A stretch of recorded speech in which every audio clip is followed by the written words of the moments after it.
Hello. It's me, OG. I'm here to do some ASMR. It's extremely late at night, so I'm probably going to fuck up a lot. I also have some sniffles, so you're going to hear that a lot. But tonight, I am reading a poem.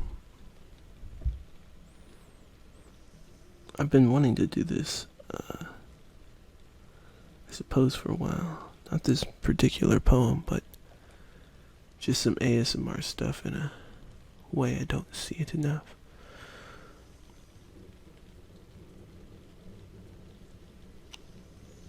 Because I like to listen to ASMR a lot, as you might imagine. But I don't often see people reading anything too interesting. There's a lot of focus on triggers, and I understand that. But I like it more directed. Directed, I should say. Once again, I'll go ahead and state, I'm not the best at these. This is, I think, my second attempt at an ASMR video. I'm trying to whisper, but I think it's ending up more soft-spoken.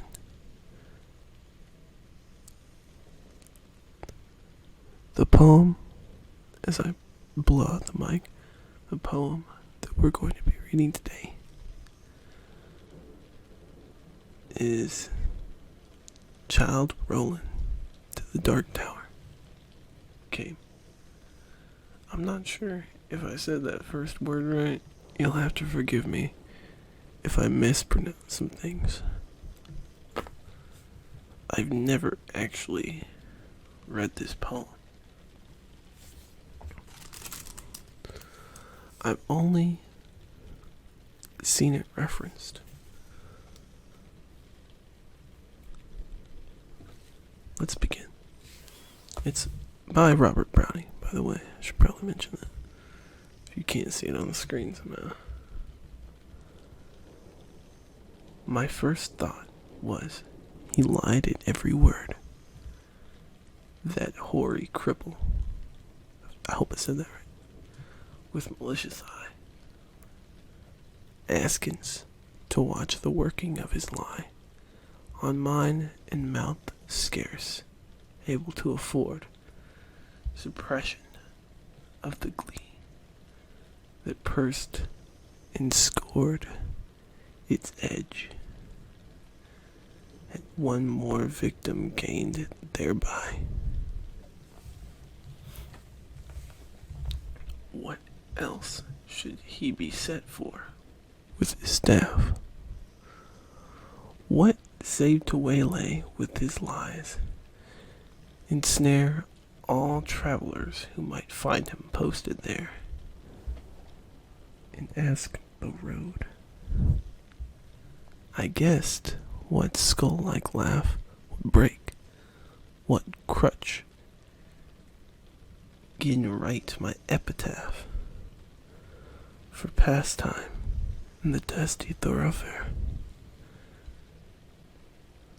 If at his counsel I should turn aside into that ominous tract which all agree hides the dark tower, yet acquiescingly I did turn as he pointed, neither pride nor hope kindling at the end described.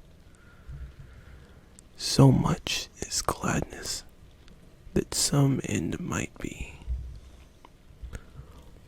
For what with my whole world wide wandering, what with my search drawn out through years, my hope dwindled into a ghost not fit to cope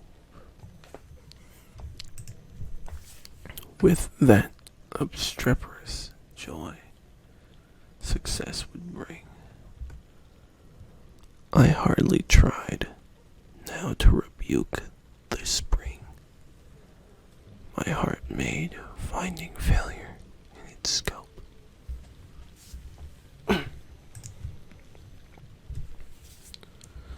As when a sick man very near to death seems dead indeed, and feels begin and end the tears, and takes the farewell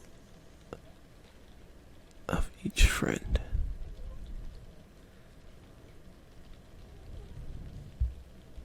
And hears one bid the other go, draw breath freelier outside, since all is over, he saith. In the blow fallen, no grieving can amend. Once again, I apologize if I made any mistakes.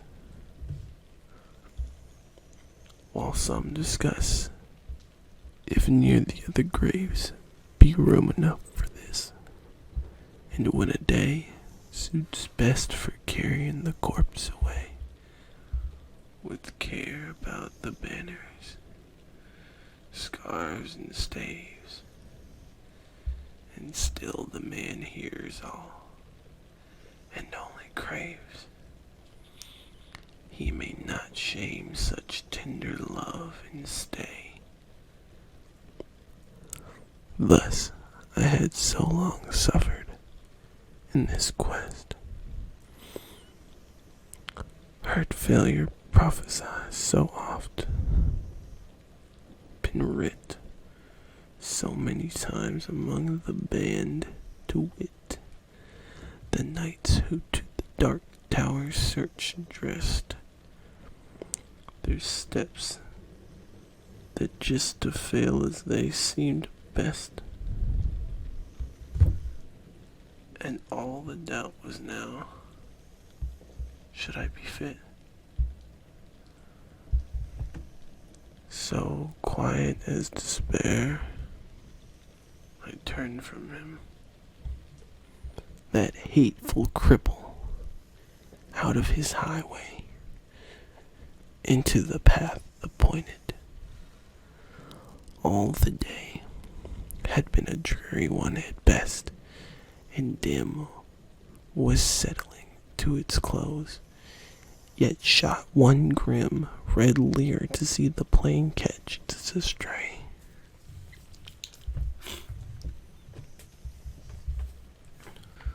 For mark, no sooner was I fairly found, pledged to the plain, after a pace or two, than causing to throw backward a last view over the safe road, 'twas gone,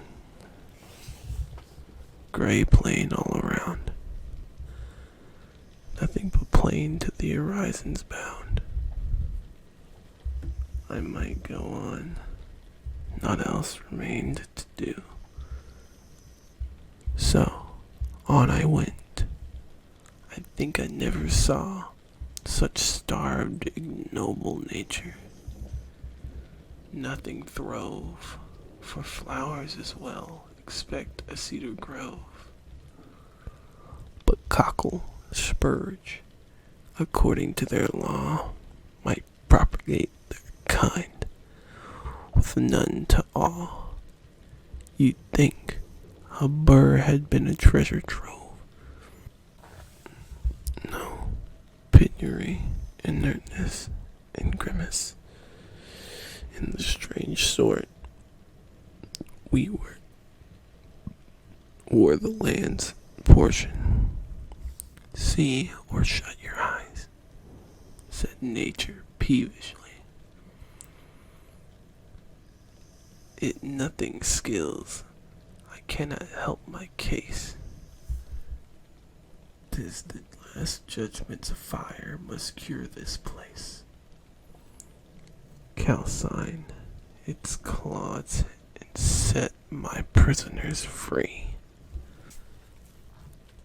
If they're pushed any ragged thistle stalk above its mates, the head was chopped, the bents were jealous else. What made those holes and rents in the dock's harsh swart leaves, bruised as to bulk all hope of greenness? 'Tis a brute must walk, pashing their life out with the brute's intents.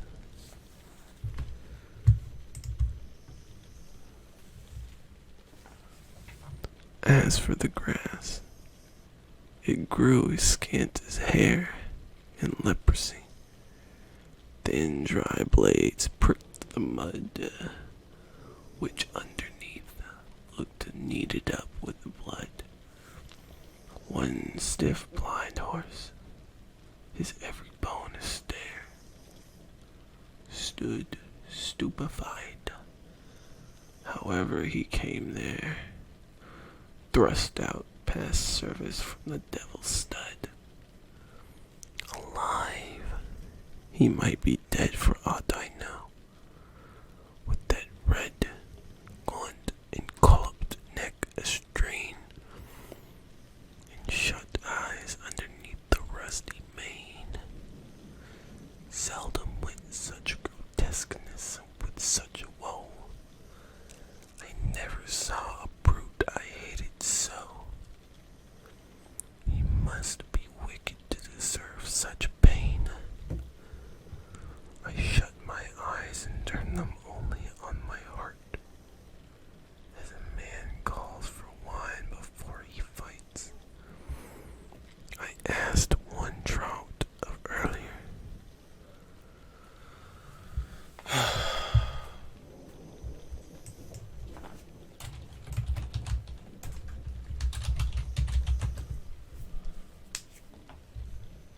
Draft. Fuck you. I asked one draft of earlier. Happier sights, eerie fitly, I could hope to play my part. Think first, fight afterwards. The soldier's art. One taste of the old times set all to rights. Not it. I fancied Cuthbert's reddening face beneath its garniture of curling gold. Dear fellow, till I almost felt him fold an arm in mine to fix me to the place.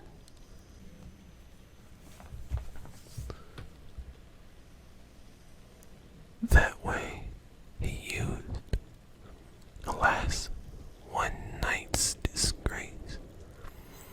Out went my heart's new fire and left it cold.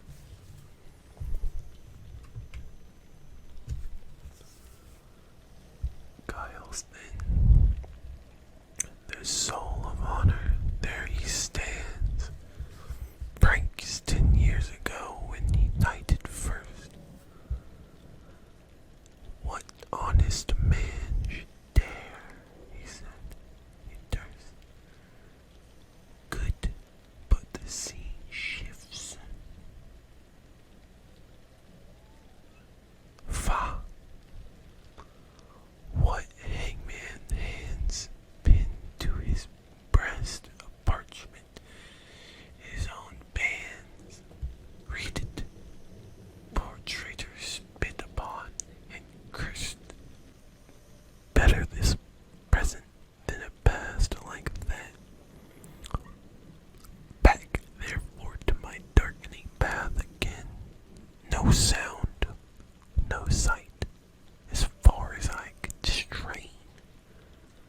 little river crossed my path, as unexpected as a serpent comes.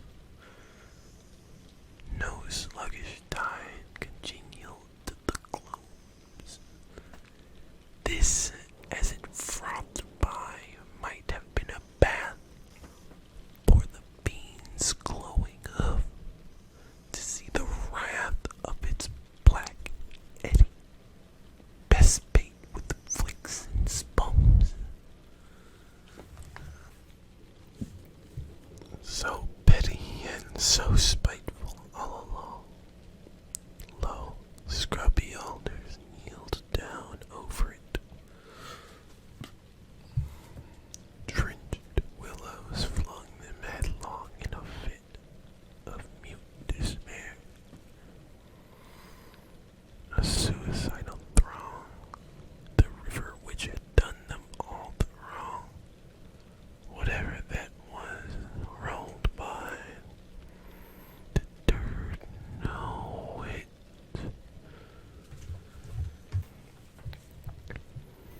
Which, while I forded, good saints, how I feared to set my foot upon a dead man's cheek. Each step or field a spear I thrust to seek. For hollows tangled in his hair or beard, it may have been a water rat I speared, but it sounded like a baby's shriek. Glad I was when I reached the other bank. Now for a better country. Vain presage. Who were the strugglers? What war did they wage? Who savaged, trampled, as good bad the dank, soiled to a plash? Toads in the poison tank, or wildcats in a red-hot iron cage. The fight must have seemed in that fell cirque. What pinned them there, with all the plain shoes? No footprint leading to that horrid muse. None out of it. Mad brewage set to work their brains, no doubt, like galley slaves that Turk bits for his pastime. Christians against Jews. And more than that, a furlong on. Why there? What bad use was that engine for? That wheel, or brake, not wheel, that hero fit to reel men's bodies out like silk, with all the air of David's tool, on earth left unaware, or brought to sharpen its rusty teeth of steel. Then came a bit of stubbed ground,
I somehow grew.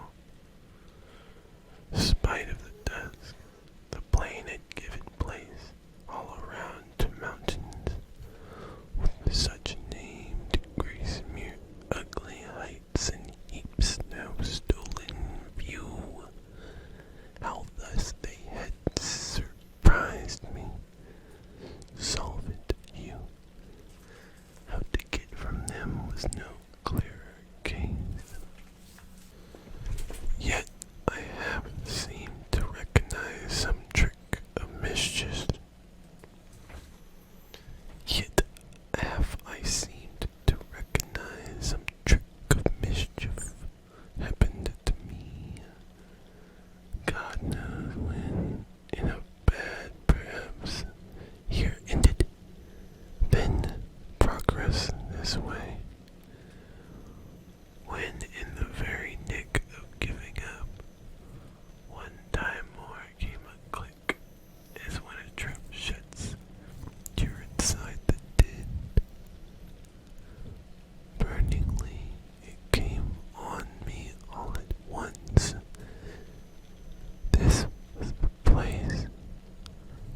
Those two hills on the right, couched like two bulls locked horn and horn in a fight, while to the left, a tall scalped mountain, Duns, Doctor, dozing at the very nuns.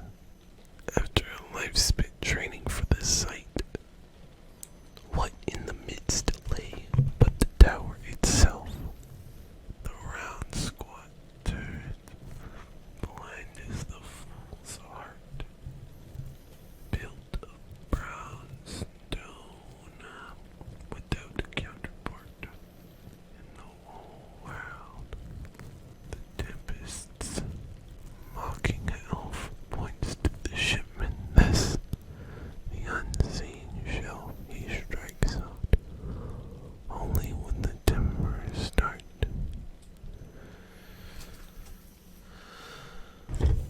Not seen, because of night perhaps, why? Day came back again for that, before it left. The dying sunset kindled through a cleft.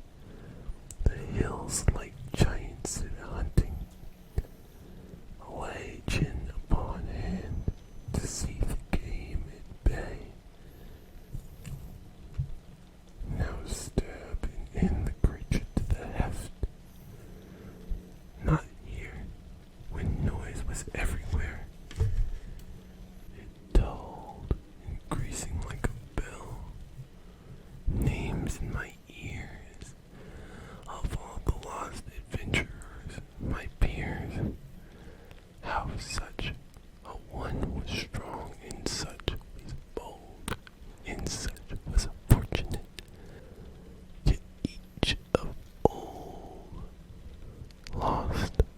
lost one moment, knelled the woe of years.